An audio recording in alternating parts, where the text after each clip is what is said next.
Hello everyone, कैसे हैं आप सब और क्या हाल समाचार हैं आप। देखिए, आप रात को सो रहे हो, कोई अलार्म नहीं है, कोई ऑफिस नहीं जाना है, फिर भी हर महीने एक फिक्स तारीख को आपके अकाउंट में पैसा आ जाता है।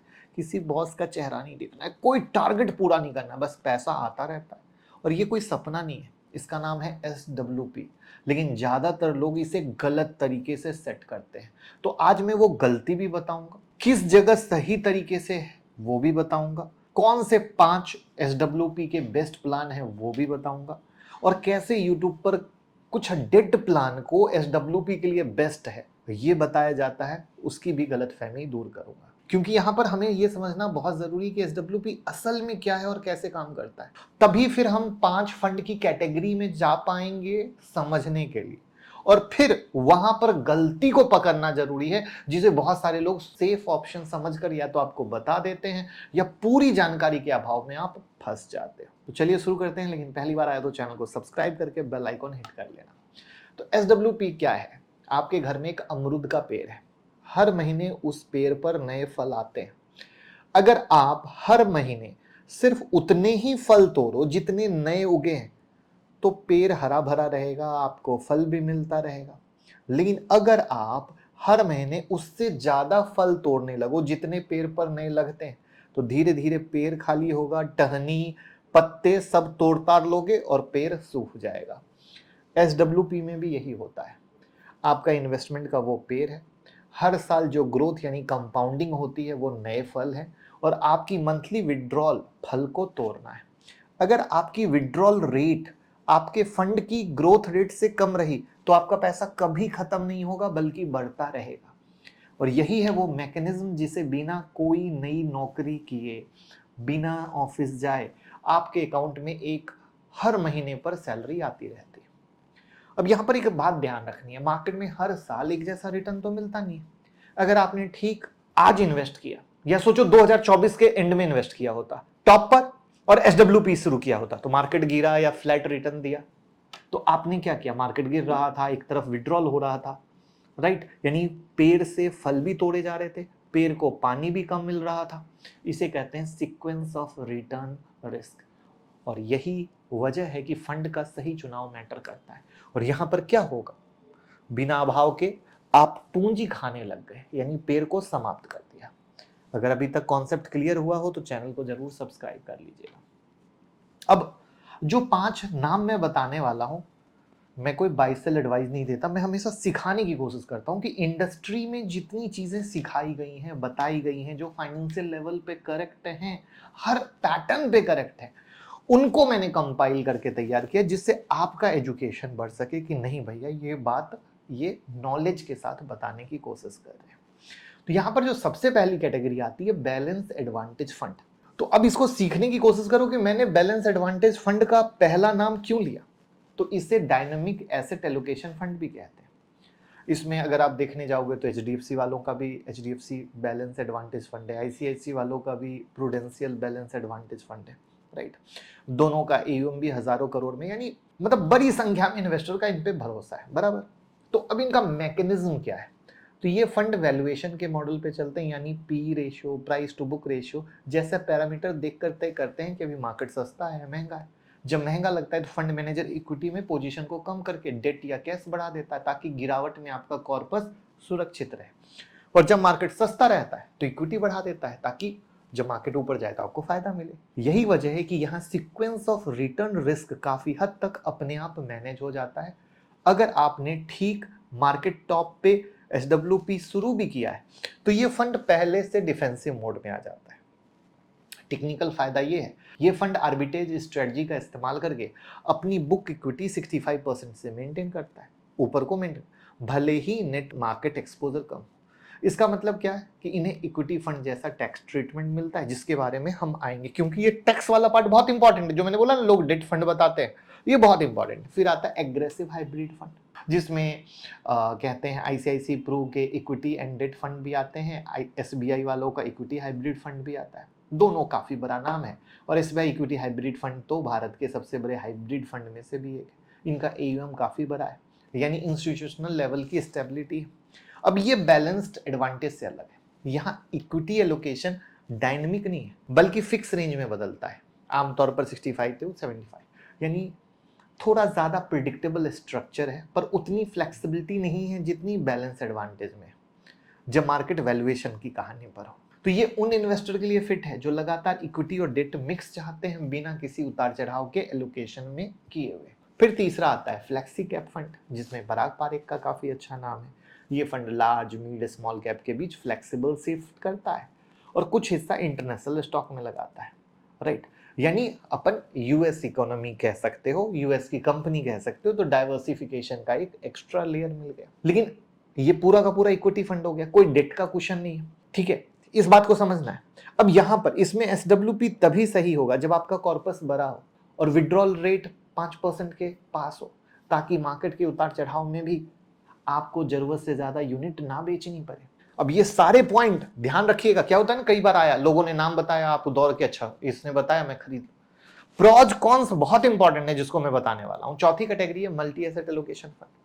इसमें जैसे आ जाता है ICICI प्रू का मल्टी एसेट। SBI के नियम के हिसाब से इसे कम से कम 3 एसेट क्लास में इन्वेस्ट करना है, इक्विटी, डेट, गोल्ड जैसी कमोडिटी में, और एक में कम से कम 10%। फायदा क्या है, जब इक्विटी गिरती है तो अक्सर गोल्ड या डेट उस गिरावट को बैलेंस कर देता है, क्योंकि ये तीनों एसेट क्लास अलग अलग समय पर अलग अलग तरीके से रिएक्ट करते हैं। यानी एक बिल्ट इन क्वेश्चन है, बिना आपको खुद 3 अलग अलग फंड मैनेज किए। यही वजह है कि 2026 में इस कैटेगरी को काफी रेकमेंड किया जा रहा है, स्पेशली उन इन्वेस्टर के लिए जो कहते हैं भैया हमको तो मॉडरेट रिस्क चाहिए। अब हम आते हैं लार्ज कैप पर, 5वां फंड। अब इसमें भी जाओगे तो ICICI वालों का भी है, HDFC वालों का भी है, राइट, मेरा एसेट वालों का भी है। नामी ग्रामी लोग, नामी ग्रामी फंड। लार्ज कैप का क्या मतलब हो गया, सिंपल मार्केट लीडर, ठीक है, टॉप की कंपनी, निफ्टी 50 कंपनी, ऐसे भी देसी भाषा में समझ सकते हो। ये उन इन्वेस्टर के लिए सजेस्ट होता है जो ग्रोथ से ज्यादा स्टेबिलिटी चाहते हैं, कि भैया हम इक्विटी में भी रहे लेकिन स्टेबिलिटी भी रहे। और आपको पता है मिड कैप स्मॉल कैप के मुकाबले लार्ज कैप कम वोलाटाइल होता है, तो यानी SWP में यहाँ पे भी रहता है। लेकिन क्या हुआ, प्योर इक्विटी हो गया, डेट कंपोनेंट नहीं है, इसलिए यहां भी विड्रॉल रेट कंजर्वेटिव रहना बहुत जरूरी है। अब तक अगर वीडियो यूजफुल लग रही हो तो लाइक का बटन दबा दीजिएगा, ठीक है। अब आते हैं आज की सबसे इंपॉर्टेंट बात पर, डेट फंड में SWP जो करते हैं या बताते हैं उसकी जो छुपी हुई दिक्कत है उस पे, जो शायद आपको किसी ने बताया ही नहीं होगा, और तभी उस टैक्स ब्रैकेट से फाइनल करके ये 5 पे कैसे कहानी है उसकी समरी लाएंगे, तब आप लास्ट तक पूरी फिल्म को समझ पाएंगे, ठीक है। तो देखिए, डेट फंड को लोग SWP के लिए पहली पसंद मानते हैं। क्यों मानते हैं, क्योंकि इसमें इक्विटी जैसा क्रैश नहीं होता है, NAV मोटा मोटा स्थिर रहता है और फिक्स इनकम वाला भरोसा रहता है। अगर देखा जाए तो ये सोच गलत नहीं है पूरी तरीके से, पर इनकम्प्लीट है। क्यों, क्योंकि लोग टैक्स को भूल जाते हैं, और आप लोगों को चूंकि अच्छा सुनने में मजा आता है तो बस वो अच्छी बात बताकर वो टैक्स की कहानी को भूल जाते हैं। अब समझो, टैक्स रूल चेंज हुआ है, 1 अप्रैल 2023 के बाद खरीदे गए किसी भी डेट फंड में चेंज आया। अब चाहे आप फंड को 1 साल रखो, 10 साल, गेन को शॉर्ट टर्म माना जाता है और आपके इनकम टैक्स स्लैब रेट में टैक्स लगता है, ना कोई long term capital gain benefit या इंडेक्सेशन। सेक्शन 50AA के तहत रूल लागू होता है। अब इसका मतलब क्या है कि अगर आप 30% टैक्स ब्रैकेट में हो, आपका डेट फंड आपके FD जितना ही टैक्स एफिशिएंट रह गया है, तो वो जो पुराना फायदा था इंडेक्सेशन से टैक्स कम करने का, वो अब सिर्फ उन इन्वेस्टर के लिए बचा है जिसने 1 अप्रैल 2023 से पहले पैसा लगाया था। अब इसे नंबर्स में भी समझ लो।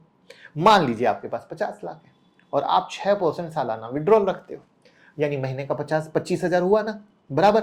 अब मैं एक सिनारियो ले लेता हूं। सिनारियो ऐसे ले लो कि डायनामिक बॉन्ड फंड में SWP, तो आज के माहौल में अगर देखोगे तो एक अच्छा डायनामिक बॉन्ड फंड में करीब 7% प्री टैक्स रिटर्न मिल रहा है।